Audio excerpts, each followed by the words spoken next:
de très facile à recevoir, ni aborder dans certaines discussions.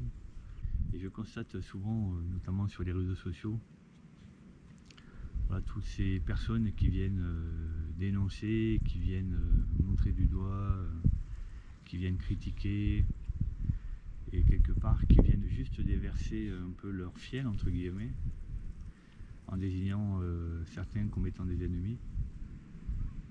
Alors sans vouloir rentrer dans cette réalité-là, dans ce débat-là, parce que ce n'est pas le sujet, quelque chose qui va venir nous contrarier, qui va venir nous toucher, et que l'on va considérer ensuite comme étant contre nous, donc comme étant quelque chose d'ennemi,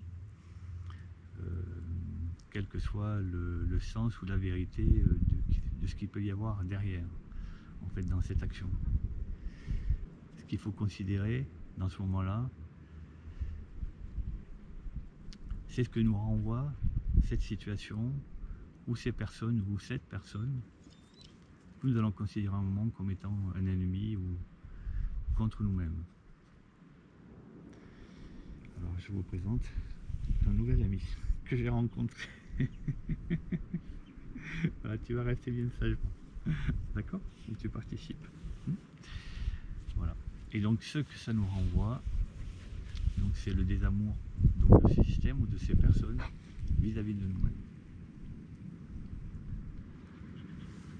C'est-à-dire que ça nous renvoie à nous-mêmes tout ce manque d'amour que nous n'avons pas pour nous.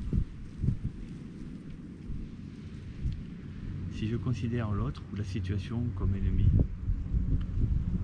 c'est que je suis en attente de cette situation ou de cette personne.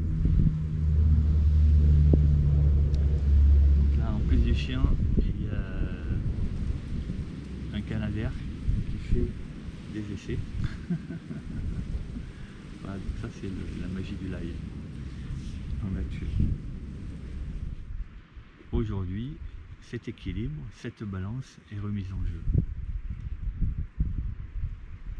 Parce que je ne m'y reconnais pas. Parce que je ne me reconnais pas dans la situation, dans la personne ou dans ce qui se passe. Mais je la considère comme un ennemi parce que ça me touche profondément. Et qu'est-ce qui vient me toucher profondément? En fait, c'est mon amour propre. Cet amour propre pour moi-même. Si je n'étais pas en manque d'amour pour moi-même, si j'avais suffisamment d'amour propre pour moi-même, cette situation ne me toucherait pas. Qu'elle soit extérieure, qu'elle soit la société, que ce soit professionnelle, relationnelle, familiale, cette situation ne me toucherait pas. Là aujourd'hui elle me touche parce que je suis en déficit de cet amour pour moi-même. Parce que cet amour pour moi-même que je n'avais pas, et j'ai été chercher une compensation ailleurs, dans un système, dans un idéal, dans une personne, dans une relation, dans un travail. C'est-à-dire qu'au lieu de faire vraiment, véritablement cet état des lieux, que j'avais besoin de retrouver de l'amour pour moi-même, de la confiance pour moi-même, de l'estime pour moi-même, j'ai préféré aller le chercher ailleurs et dire que, en fait, c'était trop difficile pour moi d'y arriver et que sûrement j'allais trouver un système, une situation ou une personne qui allait pouvoir me la donner. Me donner cet amour qu'il me manque pour moi-même. Et donc il faut que j'arrive à observer ce qu'il se passe en moi. Effectivement, il y a une situation émotionnelle qui surgit, très forte, presque violente, et qui est totalement en rapport avec ce déséquilibre qu'il y a en moi, et notamment ce déséquilibre d'amour. Il n'y a pas de haine sans manque d'amour. Il n'y a pas de colère sans manque d'amour. Il n'y a pas de tristesse sans manque d'amour. Et donc c'est cette situation-là qu'il faut arriver à comprendre et à observer. Cette situation-là ne vient juste que me montrer tout ce vide qu'il y a en moi et que j'ai cherché à cacher. J'ai cherché à me le cacher à moi-même. Et j'ai aussi, bien sûr, cherché à le cacher aux autres, mais ce qui est important, c'est que je me suis caché à moi-même.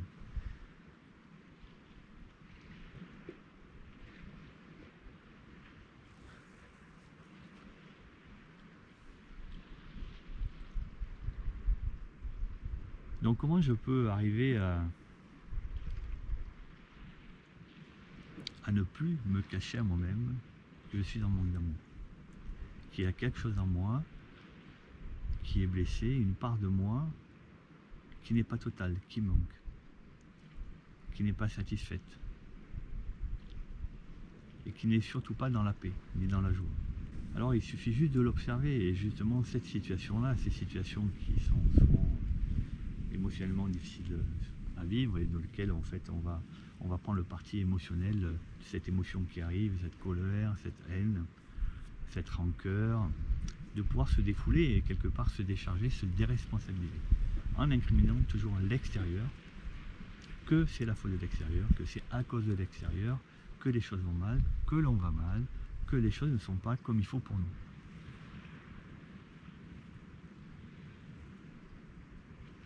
Alors il faut juste arrêter cette mécanique-là. Voilà.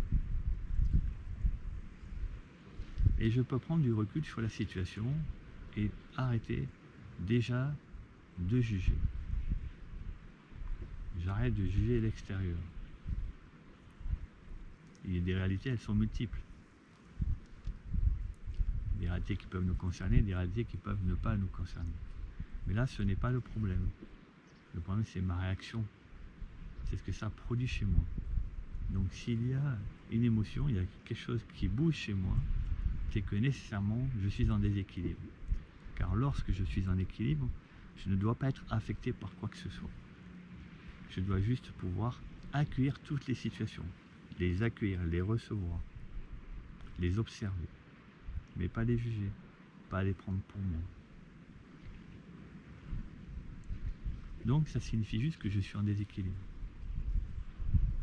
Donc j'ai été m'appuyer sur l'extérieur, sur mon patron, sur la société, sur cet idéal, sur mon plan retraite, mon plan épargne, sur ma femme, mon mari, mes enfants, mes amis.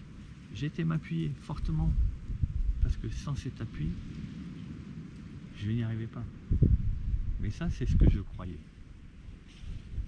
Ça, c'est parce qu'on m'a appris peut-être qu'il fallait faire ça. Parce que je suis aussi dans des conditionnements. Et je suis aussi dans des croyances. Je suis dans des croyances que je ne peux pas m'en sortir tout seul. Or, la nature nous a tout donné.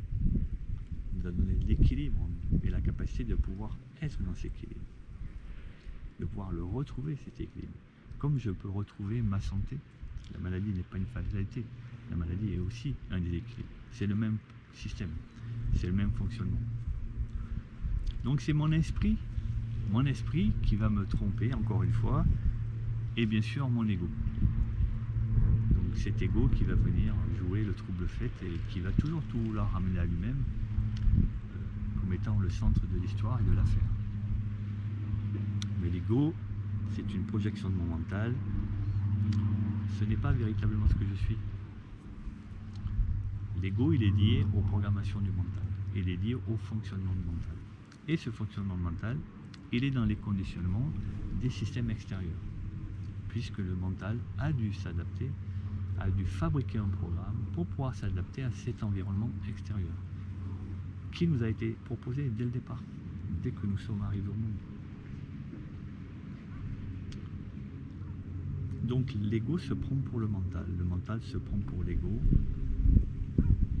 parce que le mental comme l'ego pensent qu'ils ont un rôle à jouer en tant qu'acteur dans le système extérieur, dans la société, dans les relations, dans les amis, dans cet idéal de vie, dans cette projection sur ma retraite, sur ma piscine, sur ma maison, sur mes voyages, sur l'argent que je dois gagner, sur l'estime que les autres doivent me porter, etc. Mais tout ça, c'est l'extérieur. C'est une réalité qui est biaisée. La vraie réalité, c'est ce que je suis, c'est moi. Et c'est ma relation avec quelque chose qui est beaucoup plus grand que le spectacle qui est joué par l'humanité. Alors, ce qui est beaucoup plus grand, c'est là tout ce qui est autour. C'est la nature, c'est ce qu'on a de plus proche.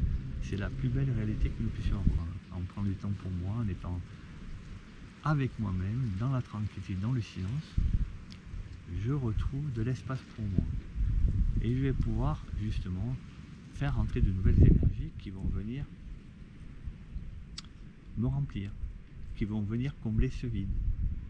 Voilà, j'étais dans la colère, dans la haine, dans la frustration de certaines choses que j'ai considérées comme des ennemis. Et j'ai perçu qu'effectivement, il me manquait quelque chose, que j'étais dans un vide. Que j'étais dans un vide d'amour. Et que j'avais été chercher ce besoin d'amour, ce manque d'amour. Voilà. Même si ce manque d'amour, il avait cette taille-là, j'ai été la chercher à l'extérieur. Dans des situations, dans des idéaux. Aujourd'hui, j'ai compris. J'ai compris la mécanique que j'avais mis en place. Et donc, je considère maintenant ce vide en moi. Ce vide, je vais l'observer. Et au lieu de déplacer ce vide à l'extérieur, en demandant une compensation, je troque un idéal, je troque une retraite pour ce vide d'amour. Je troque une augmentation à mon patron avec ce manque. Mais ça ne marche pas. Parce que si le patron décide de ne pas vous augmenter, vous allez toujours vous retrouver avec votre manque d'amour. Si vous n'avez jamais de retraite, vous serez toujours avec votre manque d'amour, etc. Donc vous serez toujours trahi par l'extérieur. Puisque l'extérieur, par moment, fera ce qu'il a à faire pour lui-même. Et non pour vous. Je vais mettre cet espace, ce vide d'amour pour moi-même, dans mon espace de conscience. En le mettant dans mon espace de conscience, en mettant ce vide d'amour, ce manque d'amour dans mon espace de conscience, je vais le mettre en présence. C'est-à-dire qu'à chaque instant de ma vie, je sais que ce manque d'amour est là. Et donc, qu'est-ce que je vais faire? Je vais le faire comme un compagnon. Je vais lui mettre le bras autour du cou. Je vais le prendre contre moi. Je vais le serrer contre moi. Et je vais avoir de l'attention pour lui. Je vais avoir de l'attention pour ce manque d'estime pour moi-même. Je vais avoir de l'attention pour ce manque d'amour pour moi-même. Et petit à petit, jour après jour, je vais pouvoir consolider et re-remplir ce vide qui va devenir plein. Et en se remplissant, ce vide, cet espace va disparaître. Parce qu'il va redevenir une part de moi-même. Il va avoir une intégrité à moi-même. Je vais le reprendre en considération. Et plus jamais je vais le laisser sur le bord de la route. Plus jamais je vais l'abandonner. Comme cet ami, par exemple, que j'ai rencontré, qui est venu vers moi, et qui s'est perdu ou qui a été abandonné. Et donc, pour terminer, c'est vraiment cet espace, cette conscience, cette présence qui est là, en prenant en compte vraiment mon être, ce que je suis, qui je suis intérieurement, sur tous mes aspects intérieurs, pour corriger mes propres équilibres. Et je fais une introspection, j'observe, et j'observe la situation, et je la prends en compte. Et cette situation, je la ramène, au lieu de la laisser sur le côté. Parce que chaque fois que je vais laisser une situation, une partie de moi-même sur le côté, je vais perdre cette partie de moi-même. Et cette partie de moi-même va me manquer. Et ça va être ce manque d'amour pour moi-même, ce manque d'estime pour moi-même. Et pour pouvoir rayonner dans cette lumière, pour pouvoir rayonner dans cet amour, il faut que nous soyons dans la complétude totale. Il faut que nous soyons dans la totalité. Il ne faut pas être dans la fragmentation. Et comme notre espace de l'enfant intérieur, il faut aussi qu'il soit présent en nous totalement, dans notre espace de conscience, dans sa beauté, dans son amour, parce que tout ça, c'est ce que nous sommes, nous, entièrement et totalement. Je vous remercie. Om Namah Shivaya.